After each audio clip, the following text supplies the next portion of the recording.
زيارة الناحية. بسم الله الرحمن الرحيم. السلام على آدم صفوة الله من خليقته، السلام على شيث ولي الله وخيرته، السلام على إدريس القائم لله بحجته، السلام على نوح المجاب في دعوته، السلام على هود الممدود من الله بمعونته، السلام على صالح الذي توجه الله بكرامته، السلام على إبراهيم الذي حباه الله بخلته، السلام على إسماعيل الذي فداه الله بذبح عظيم من جنته، السلام على إسحاق الذي جعل الله النبوة في ذريته، السلام على يعقوب الذي رد الله عليه بصره برحمته، السلام على يوسف الذي نجاه الله من الجب بعظمته، السلام على موسى الذي فلق الله البحر له بقدرته، السلام على هارون الذي خصه الله بنبوته، السلام على شعيب الذي نصره الله على أمته، السلام على داود الذي تاب الله عليه من خطيئته، السلام على سليمان الذي ذلت له الجن بعزته، السلام على أيوب الذي شفاه الله من علته، السلام على يونس الذي أنجز الله مضمون عدته، السلام على عزير الذي أحياه الله بعد ميتته، السلام على زكريا الصابر في محنته، السلام على يحيى الذي أزلفه الله بشهادته، السلام على عيسى روح الله وكلمته،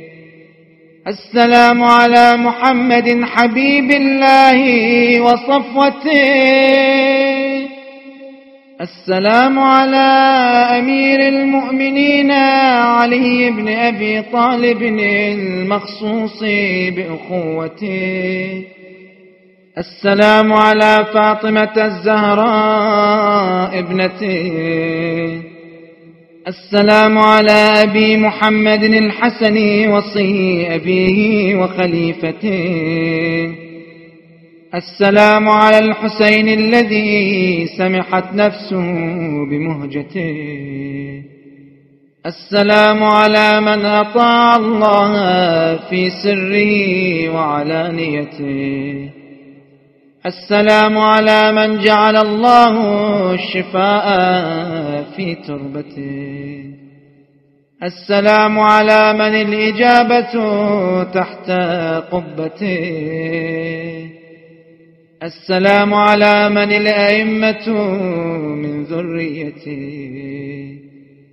السلام على ابن خاتم الأنبياء، السلام على ابن سيد الأوصياء، السلام على ابن فاطمة الزهراء، السلام على ابن خديجة الكبرى، السلام على ابن سدرة المنتهى، السلام على ابن جنة المأوى، السلام على ابن زمزم والصفا، السلام على المرمل بالدماء، السلام على المهتوك الخباء، السلام على خامس أصحاب الكساء، السلام على غريب الغرباء، السلام على شهيد الشهداء، السلام على قتيل الأدعياء، السلام على ساكني كربلاء،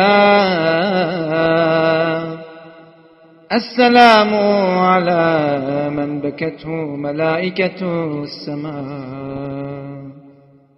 السلام على من ذريته الأزكياء، السلام على يعسوب الدين، السلام على منازل البراهين، السلام على الأئمة السادات، السلام على الجيوب المضرجات، السلام على الشفاه الذابلات، السلام على النفوس المصطلمات، السلام على الأرواح المختلسات، السلام على الأجساد العاريات، السلام على الجسوم الشاحبات، السلام على الدماء السائلات، السلام على الأعضاء المقطعات، السلام على الرؤوس المشالاة، السلام على النسوة البارزات، السلام على حجة رب العالمين، السلام عليك وعلى آبائك الطاهرين، السلام عليك وعلى أبنائك المستشهدين، السلام عليك وعلى ذريتك الناصرين، السلام عليك وعلى الملائكة المضاجعين، السلام على القتيل المظلوم، السلام على أخيه المسموم، السلام على علي الكبير، السلام على الرضيع الصغير، السلام على الأبدان السليبة، السلام على العترة القريبة، السلام على المجدلين في الفلوات، السلام على النازحين عن الأوطان، السلام على المدفونين بلا أكفان، السلام على الرؤوس المفرقة عن الأبدان، السلام على المحتسب الصابر، السلام على المظلوم بلا ناصر، السلام على ساكن التربة الزاكية، السلام على صاحب القبة السامية، السلام على من طهره الجليل، السلام على من افتخر به جبرائيل، السلام على من ناغاه في المهدي ميكائيل، السلام على من نكثت ذمته، السلام على من هتكت حرمته، السلام على من أريق بالظلم دمه، السلام على المغسل بدم الجراح، السلام على المجرع بكاسات الرماء، السلام على المضامي المستباح، السلام على المنحور في الورى، السلام على من دفنه أهل القرى، السلام على المقطوع الوتين، السلام على المحامي بلا معين، السلام على الشيب الخضير، السلام على الخد التريم، السلام على البدن السليم، السلام على الثغر المقروع بالقضيب، السلام على الرأس المرفوع، السلام على الأجسام العارية في الفلوات تنهشها الذئاب العاديات وتختلف إليها السباع الضاريات. السلام عليك يا مولاي وعلى الملائكة المرفرفين حول قبتي الحافين بتربتي الطائفين بعرستك الواردين لزيارتك. السلام عليك فإني قصدت إليك ورجوت الفوز لديك. السلام عليك سلام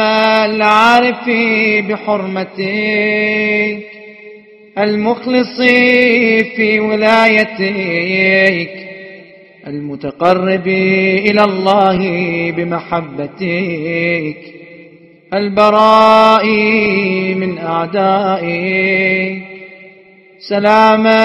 من قلبه بمصابك مقروح ودمعه عند ذكرك مسفوح. سلام المفجوع المحزون الواله المستكين. سلام من لو كان معك في الطفوف لوقاك بنفسه حد السيوف وبذل حشاشته دونك للحتوف وجاهد بين يديك ونصرك على من بغى عليك وفداك بروحه وجسده وماله وولده وروحه لروحك فداء وأهله لأهلك وقام.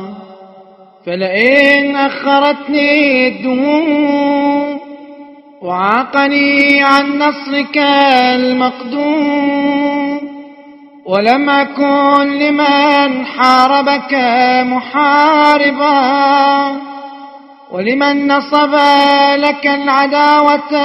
مناصبا فلأندبنك صباحا ومساء ولأبكين لك بدل الدموع دما حسرة علي وتأسفا على ما دها وتلهفا حتى أموت بلوعة المصاب وغصة الاكتئاب. أشهد أنك قد أقمت الصلاة وآتيت الزكاة وأمرت بالمعروف ونهيت عن المنكر والعدوان وأطعت الله وما عصيته وتمسكت بي وبحبلي فأرضيته وخشيته وراقبته واستحييته وسننت السنن وأطفأت الفتن ودعوت إلى الرشاد وأوضحت سبل السداد وجاهدت في الله حق الجهاد وكنت لله طائعا ولجدك محمد صلى الله عليه وآله تابعا ولقول أبيك سامعا وإلى وصية أخيك مسارعا ولعماد الدين رافعا وللطغيان قامعا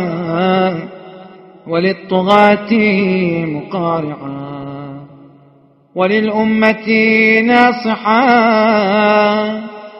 وفي غمرات الموت سابحا وللفساق مكافحا وبحجج الله قائما وللإسلام وللمسلمين راحما وللحق ناصرا وعند البلاء صابرا وللدين كالئا وعن حوزتي مراميا تحوط الهدى وتنصره وتبسط العدل وتنشره وتنصر الدين وتظهره وتكف العابث وتزجره وتأخذ للدني من الشريف وتساوي في الحكم بين القوي والضعيف كنت ربيع الأيتام وعصمة الأنام وعز الإسلام ومعدن الأحكام وحليف الإنعام سالكا طرائق جدك وأبيك مشبها في الوصية لأخيك وفي الذمم رضي الشيم ظاهر الكرم متهجدا في الظلام قويم الطرائق كريم الخلائق عظيم السوابق شريف النسب منيف الحسب رفيع الرتب كثير المناقب محمود الضرائب جزيل المواهب حليم الرشيد منيب جواد عليم شديد إمام شهيد أواه منيب حبيب مهيب كنت للرسول صلى الله عليه وآله ولدا وللقرآن سندا وللأمة عضدا وفي الطاعة مجتهدا حافظا للعهد والميثاق ناكبا عن سبل الفساق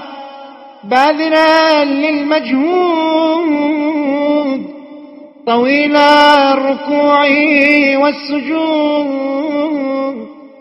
زاهدا في الدنيا زهد الراحل عنها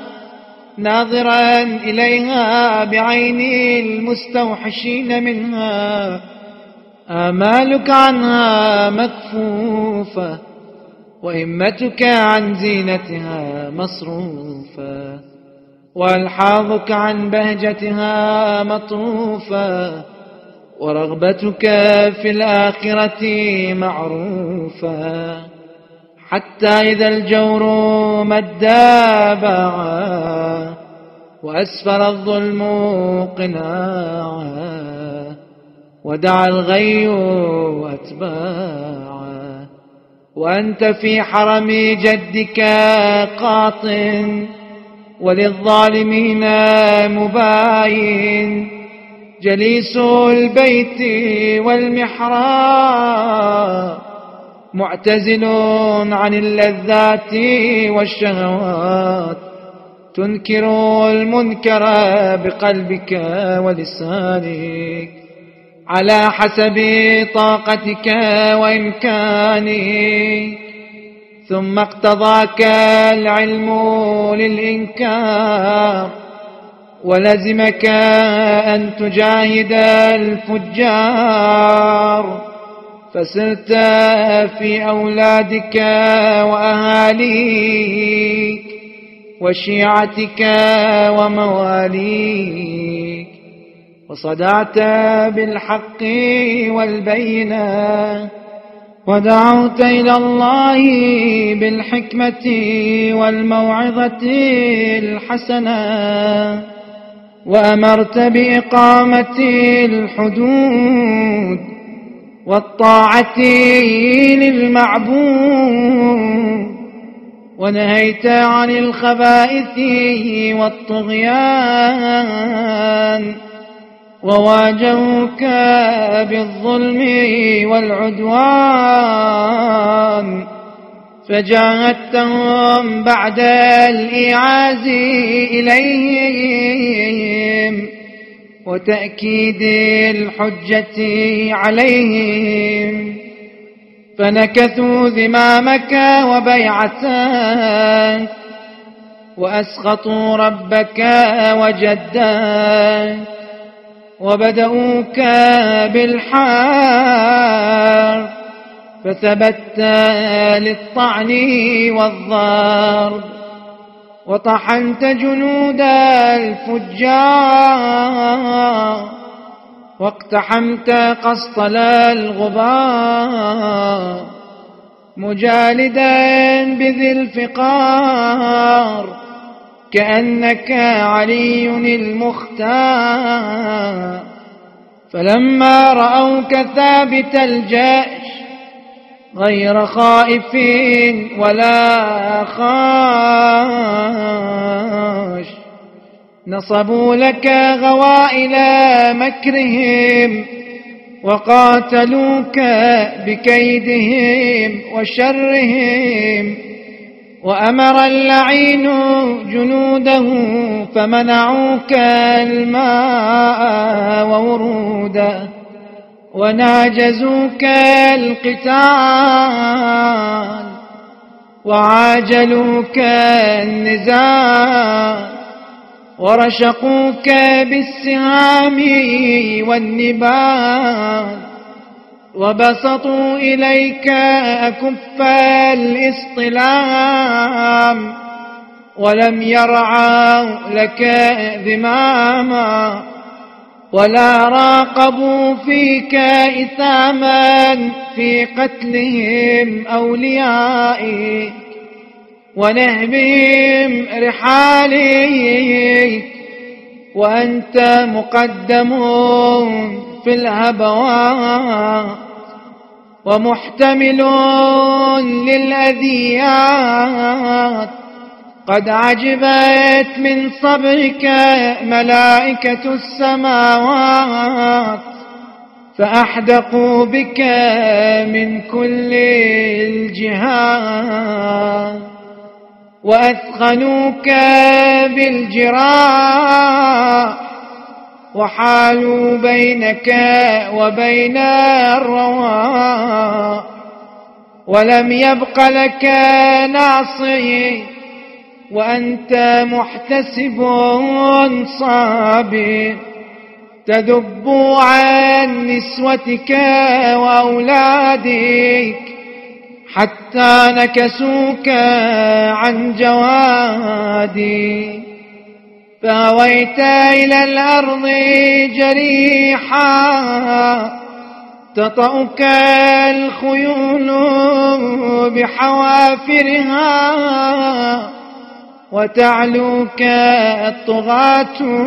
ببواترها، قد رشح للموت جبينك، واختلفت بالانقباض والانبساط شمالك ويمينك، تدير طرفا خفيا إلى رحلك وبيتك، وقد شغلت بنفسك عن ولدك وأهلك، وأسرع فرسك شاردا إلى خيامك قاصدا، محمحما باكيا، فلما رأينا النساء جوادك مخزيا، ونظرنا سرجك عليه ملويا، برزنا من الخدود ناشرات الشعور، على الخدود لاطما وللوجوه سافرا، وبالعويل داعيا، وبعد العز مذللا، وإلى مصرعك مبادرا، والشمر جالس على صدرك مولع سيفه على نحرك، قابض على شيبتك بيديه، ذابح لك بمهند، قد سكنت حواسك وخفيت أنفاسك، ورفع على القنا رأسك، وسبي أهلك كالعبيد، وصفدوا في الحديد فوق أقتاب المطيات، تلفح وجوههم حر الهاجرات، يساقون في البراري والفلوات، أيديهم مغلولة إلى الأعناق، يطاف بهم في الأسواق، فالويل للعصاة الفساق، لقد قتلوا بقتلك الإسلام، وعطلوا الصلاة والصيام، ونقضوا السنن والأحكام، وهدموا قواعد الإيمان، وحرفوا آيات القرآن، وهجموا في البغي والعدوان. لقد أصبح رسول الله صلى الله عليه وآله من أجلك موتورا، وعاد كتاب الله عز وجل مهجورا، وغودر الحق إذ قهرت مقهورا، وفقد بفقدك التكبير والتهليل والتحريم والتحليل والتنزيل والتأويل، وظهر بعدك التغيير والتبديل والإلحاد والتعطيل والأهواء والأضاليل والفتن والأباطيل. فقام ناعيك عند قبر جدك الرسول صلى الله عليه وآله، فنعاك إليه بالدمع الأطول قائلا: يا رسول الله، قتل سبطك وفتاك، واستبيح أهلك وحماك، وسبيت بعدك ذراريك، ووقع المحذور بعترتك وذويك. فانزعج الرسول وبكى قلبه المهول، وعزاه بك الملائكة والأنبياء، وفجعت بك أمك الزهراء، واختلفت جنود الملائكة المقربين تعزي أباك أمير المؤمنين،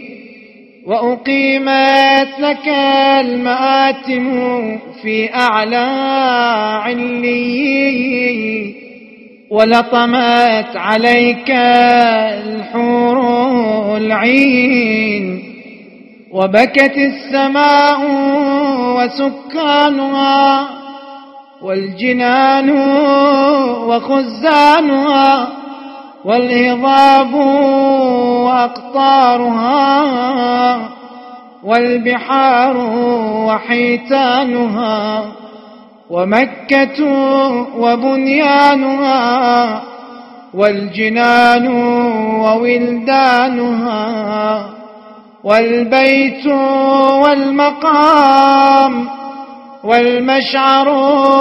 والحرام والحل والإحرام. اللهم فبحرمة هذا المكان المنيب صل على محمد وآل محمد، واحشرني في زمرتهم، وادخلني الجنة بشفاعتهم. اللهم إني أتوسل إليك يا أسرع الحاسبين، ويا أكرم الأكرمين، ويا أحكم الحاكمين، بمحمد خاتم النبيين، رسولك إلى العالمين أجمعين، وبأخيه وابن عمه الأنزع البطين العالم المكين علي أمير المؤمنين، وبفاطمة سيدة نساء العالمين، وبالحسن الزكي عصمة المتقين، وبأبي عبد الله الحسين أكرم المستشهدين، وبأولاده المقتولين، وبعترته المظلومين، وبعلي بن الحسين زين العابدين، وبمحمد بن علي قبلة الأولين، وجعفر بن محمد أصدق الصادقين، وموسى بن جعفر مظهر البراهين، وعلي بن موسى ناصر الدين، ومحمد بن علي قدوة المهتدين، وعلي بن محمد أزهد الزاهدين، والحسن بن علي وارث المستخلفين، والحجة على الخلق أجمعين، أن تصلي على محمد وآل محمد الصادقين الأبرين، آل طه وياسين، وأن تجعلني في القيامة من الآمنين المطمئنين الفائزين الفرحين المستبشرين. اللهم اكتبني في المسلمين وألحقني بالصالحين، واجعل لي لسان صدق في الآخرين، وانصرني على الباغين، واكفني كيد الحاسدين، واصرف عني مكر الماكرين، واقبض عني أيدي الظالمين، واجمع بيني وبين السادة الميامين في أعلى علين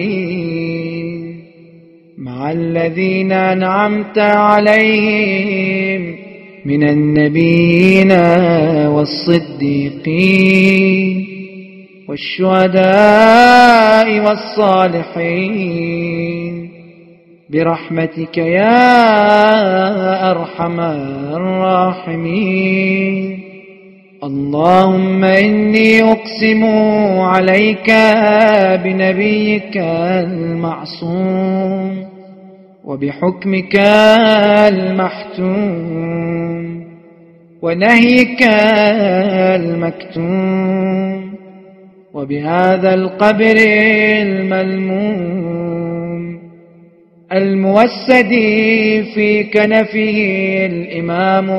المعصوم المقتول المظلوم أن تكشف ما به من الغموم وتصرف عني شر القدر المحتوم وتجيرني من النار ذات السموم. اللهم جللني بنعمتك ورضني بقسمك وتغمدني بجودك وكرمك وباعدني من مكرك ونقمك. اللهم اعصمني من الزلل وسدد لي في القول والعمل وافسح لي في مدة الأجل واعفني من الأوجاع والعلل وبلغني بموالي وبفضلك أفضل الأمان. اللهم صل على محمد وآل محمد واقبل توبتي وارحم عبرتي واقل لي عثرتي ونفس كربتي واغفر لي خطيئتي واصلح لي في ذريتي اللهم لا تدعني في هذا المشهد المعظم والمحل المكرم ذنبا إلا غفرته، ولا عيبا إلا سترته، ولا غما إلا كشفته، ولا رزقا إلا بسطته، ولا جاها إلا عمرته، ولا فسادا إلا أصلحته، ولا أملا إلا بلغته، ولا دعاء إلا أجبته، ولا مضيقا إلا فرجته، ولا شملا إلا جمعته، ولا أمرا إلا أتممته، ولا مالا إلا كثرته، ولا خلقا إلا حسنته، ولا إنفاقا إلا أخلفته، ولا حالا إلا عمرته، ولا حسودا إلا قمعته، ولا عدوا إلا أرديته، ولا شرا إلا كفيته،